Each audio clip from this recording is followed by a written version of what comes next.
I don't like you very much after Okay. seeing this. I'm Okay. sorry to say. All right. Okay. Is there anything I can do to make your stay more comfortable and to To- start to redeeming redeem myself? it. Would you like something to drink? No, I have no. people that can do that. Look at that. There's a spread there. I want to talk about your character.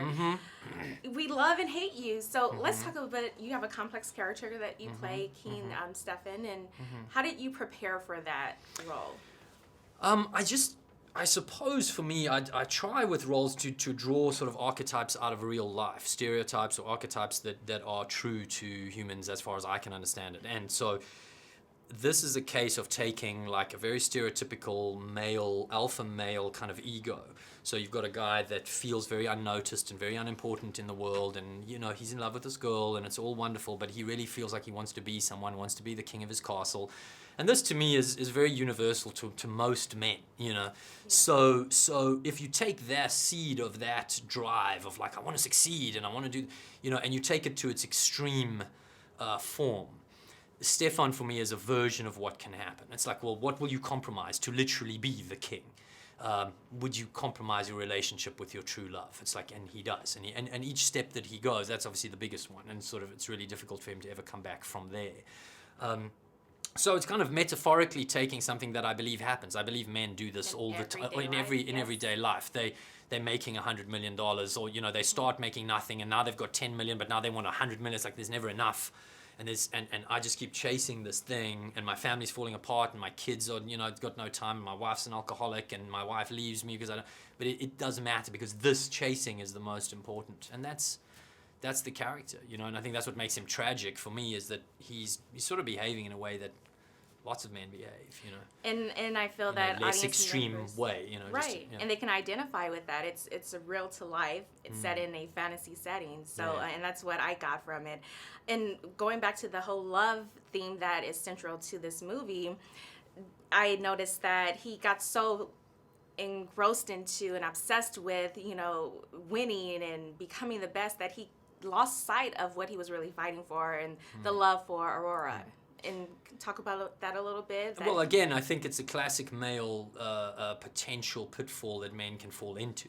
If, for example, you'll see it with men who become successful and then cheat on their wives, or they trade their wives in for someone younger and more beautiful, or they have this desire to kind of build and protect, but somewhere that protect becomes just conquer, and so they lose the perspective of, really, I was trying to be, you know, part of my programming was I needed to be powerful to protect the woman in my life.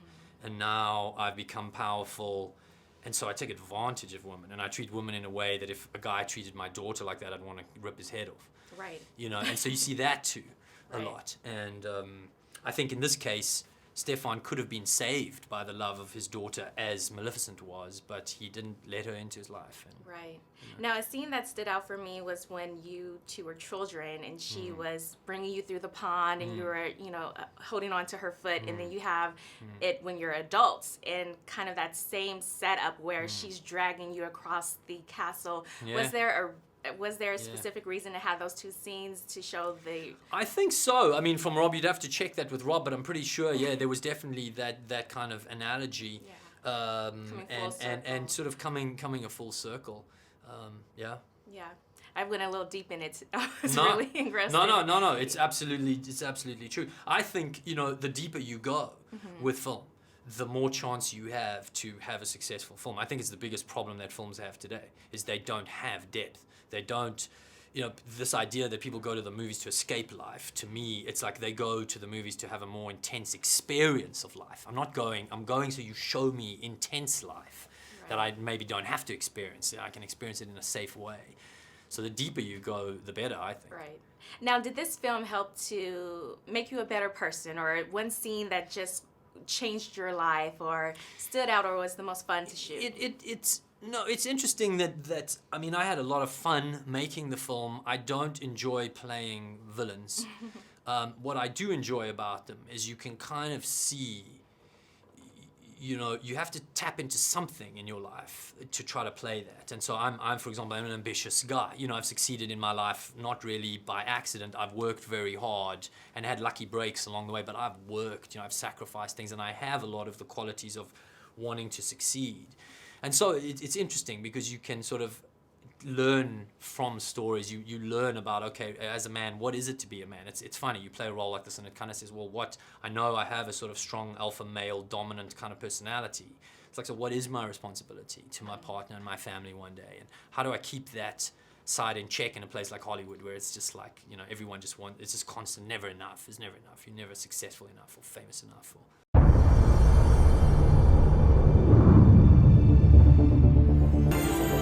I know you're there.